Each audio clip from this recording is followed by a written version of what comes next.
অতিষ্ঠ জনজীবন, বৃষ্টির দেখা নেই। দীর্ঘদিন ধরে অবিরাম তীব্র দাবদাহে টাঙ্গাইলের গোপালপুর উপজেলার ঝাওয়াল ইউনিয়নের হরিশা গ্রামের মানুষ হতাশায় ভুগছে। খরার কারণে জীবনযাত্রা প্রায় বিপর্যস্ত হয়ে পড়েছে।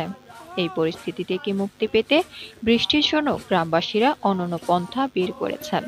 তারা গান গেয়ে বৃষ্টির জন্য প্রার্থনা করেছেন। একত্রিত হয়েছেন সকলেই। এই প্রার্থনায় ছাত্র, শিক্ষক, ব্যবসায়ী, কৃষক, নানা পেশাজীবী মানুষ অংশগ্রহণ করেছেন।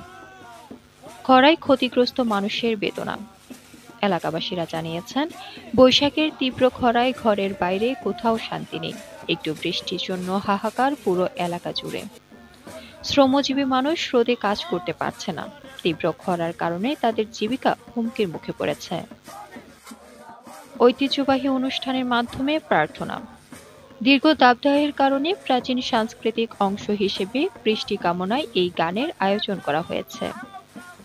আশা ও সম্প্রীতির বার্তা। তারা আল্লাহ ও রাসূলের নাম স্মরণ করে গ্রামের প্রতিটি বাড়িতে গিয়ে চাল তেলে ভেজা খাবার বিতরণ করেছে। এই আনন্দে গ্রামের সকলেই অংশগ্রহণ করেছেন। গ্রামবাসীরা সকলেই একসাথে চাল তুলে সবাই খিচুড়ি রান্না করে খেয়েছেন।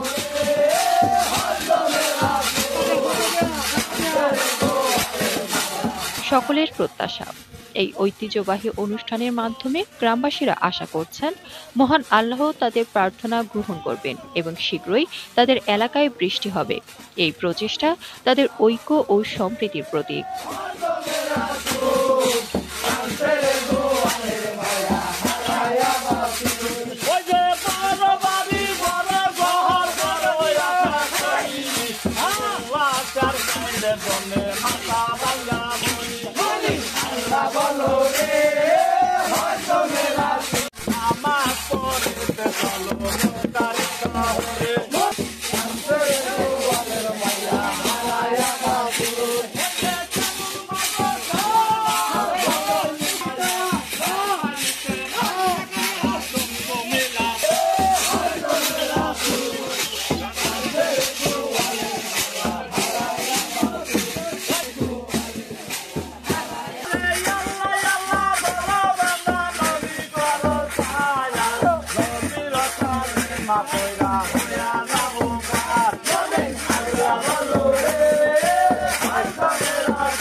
Bye.